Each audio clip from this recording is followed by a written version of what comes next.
Assalamualaikum warahmatullahi wabarakatuh. Perkenalkan, kami dari kelompok 5 dalam mata kuliah Filsafat Politik kelas C semester 4, jurusan Administrasi Publik akan membahas tentang paham komunisme.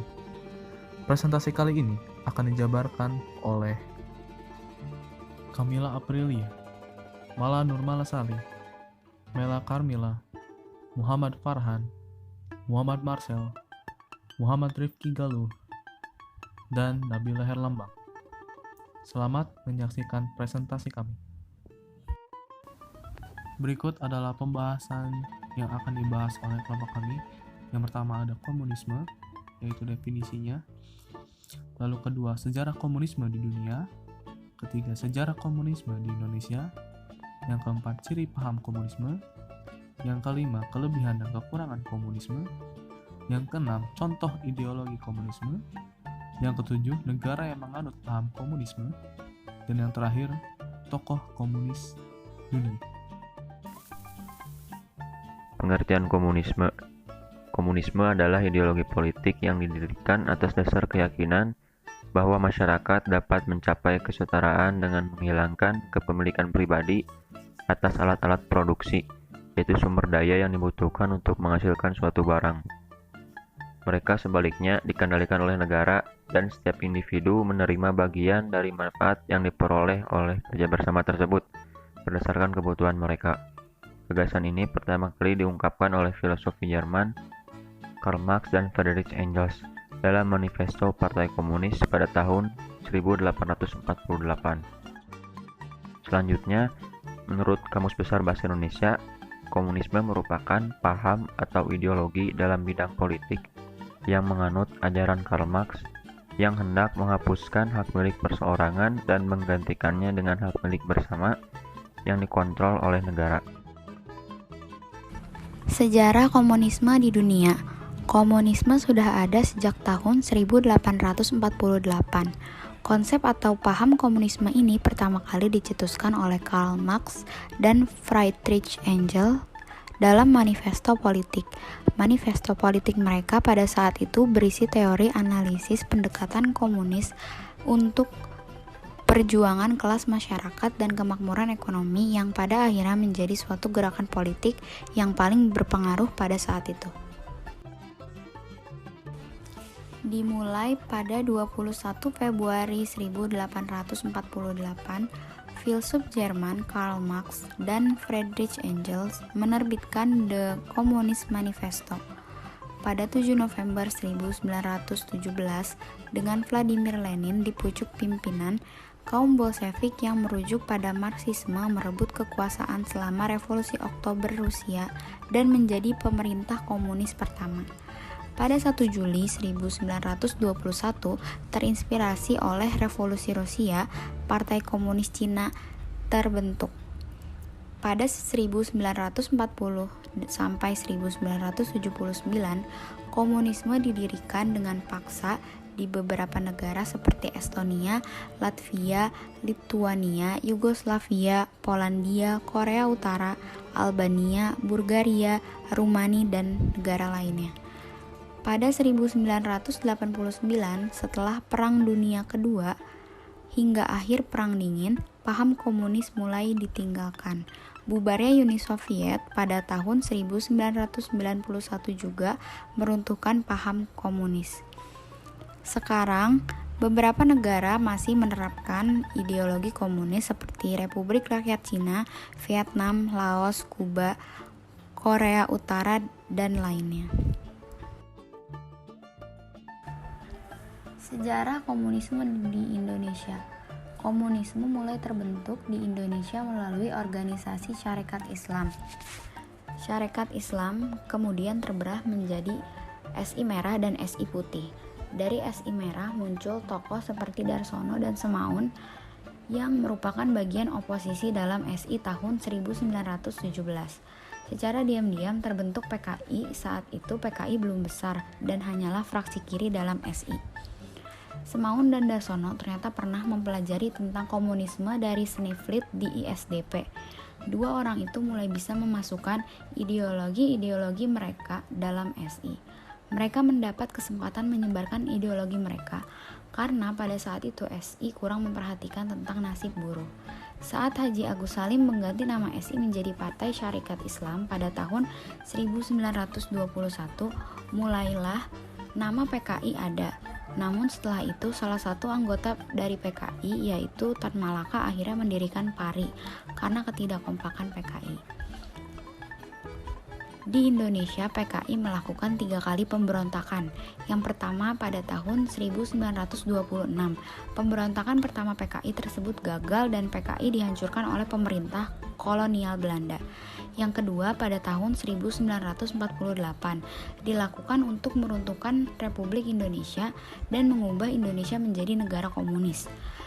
Yang ketiga yaitu pada tahun 1965 yang sering dikenal dengan G30 SPKI juga merupakan kegagalan pemberontakan PKI.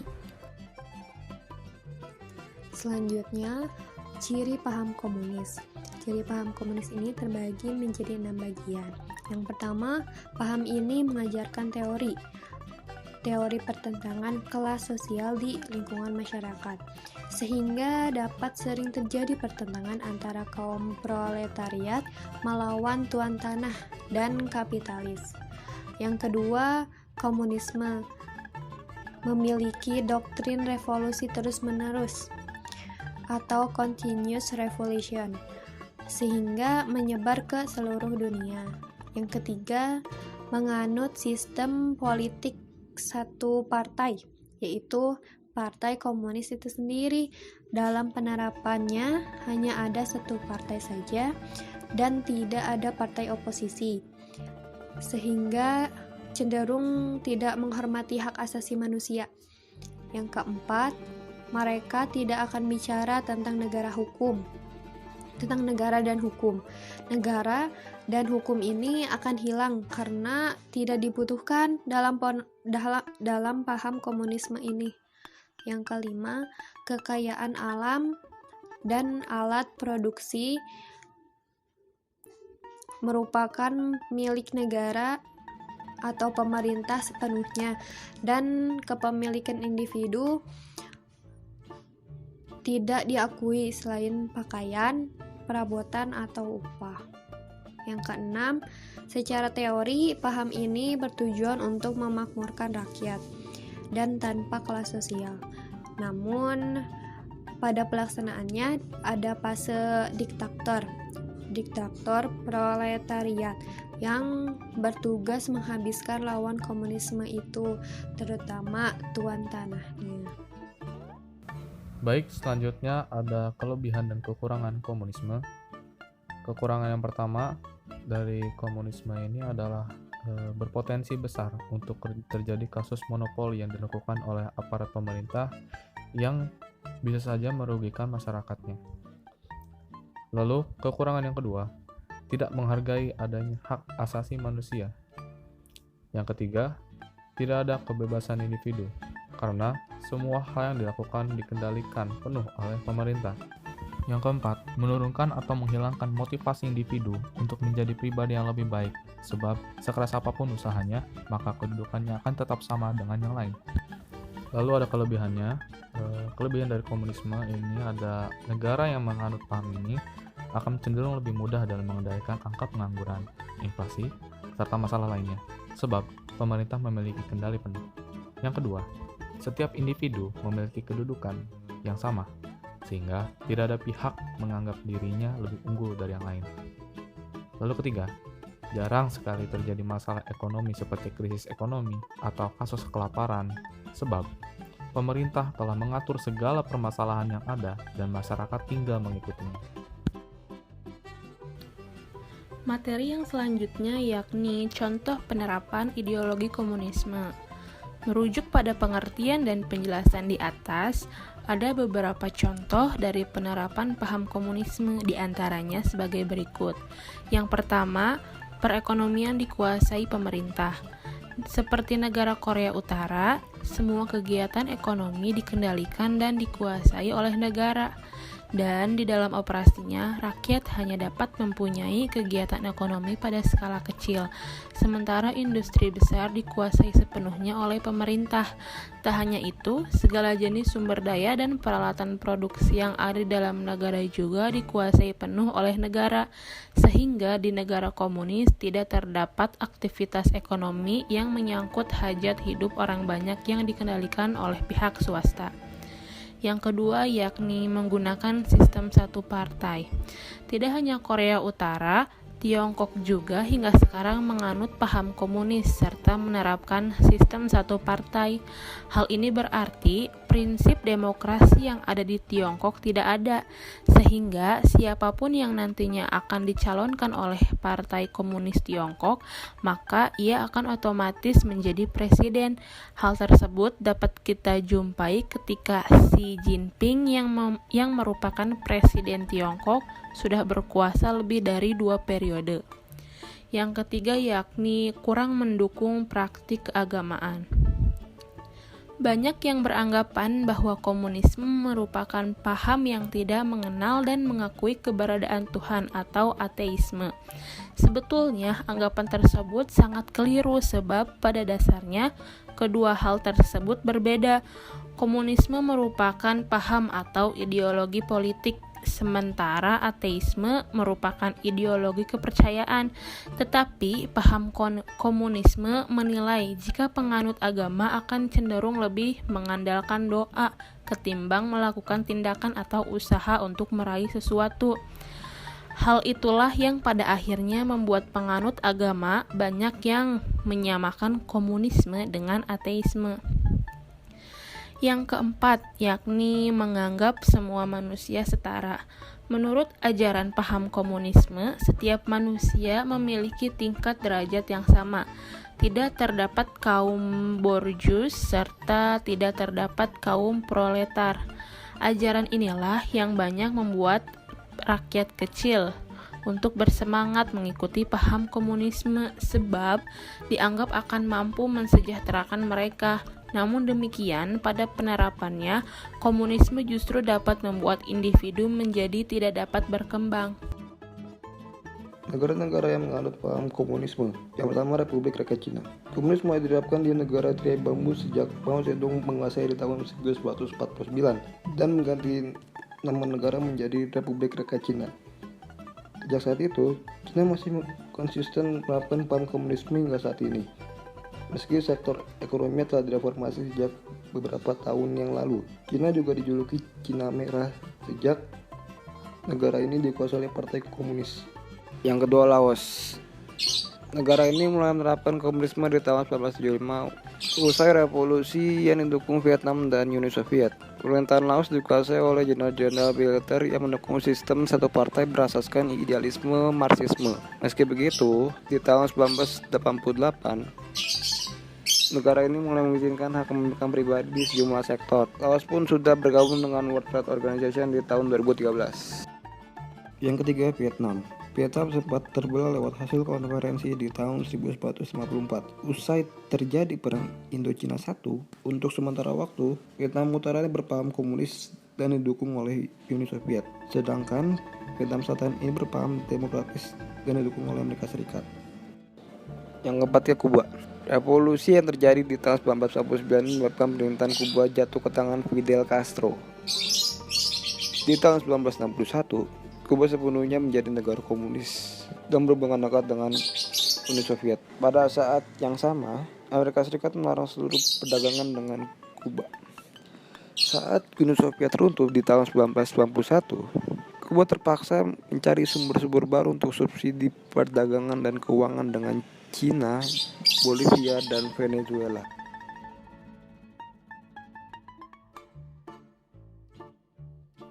Selanjutnya mengenai tokoh-tokoh komunis dunia.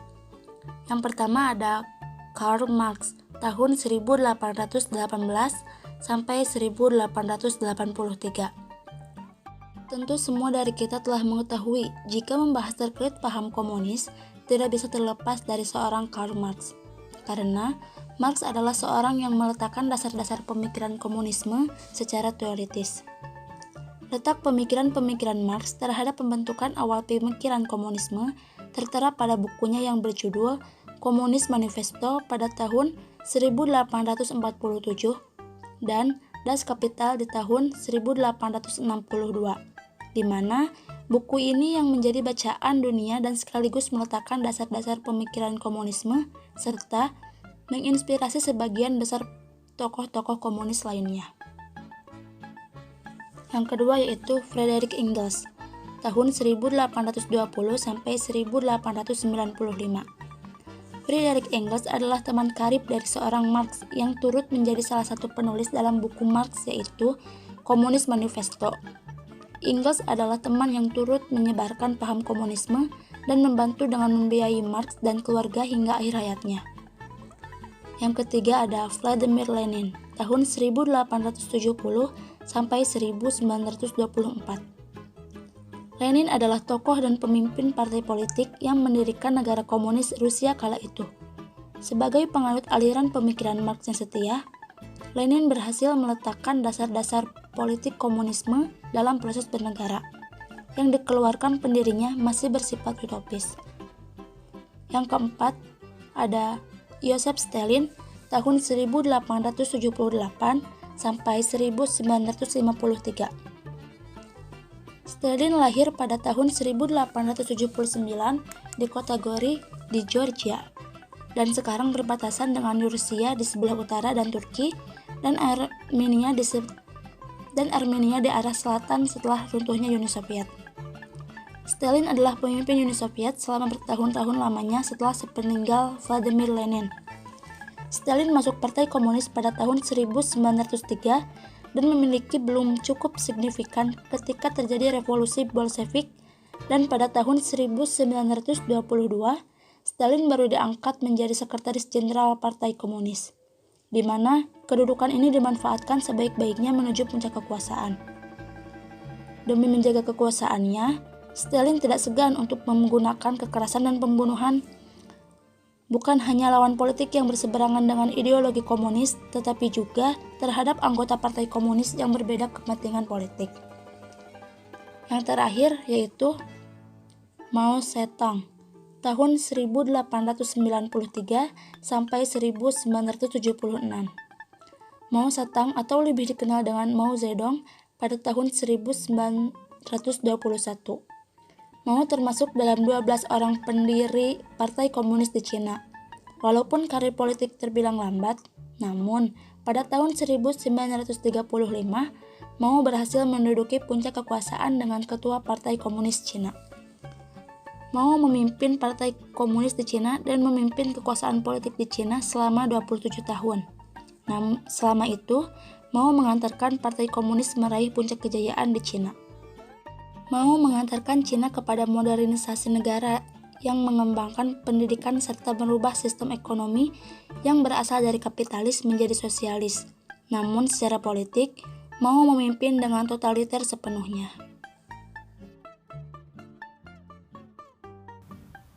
Baik, terima kasih kepada para pemateri yang telah menjelaskan materi perihal paham komunisme. Semoga apa yang disampaikan oleh kami, kelompok 5, bisa menjadi sebuah ilmu yang bermanfaat dalam berpolitik. Nah, apabila ada kesalahan seperti perkataan, materi, ataupun teknis, mohon dimaafkan. Wabillahi taufiq wal hidayah. Wassalamualaikum warahmatullahi wabarakatuh.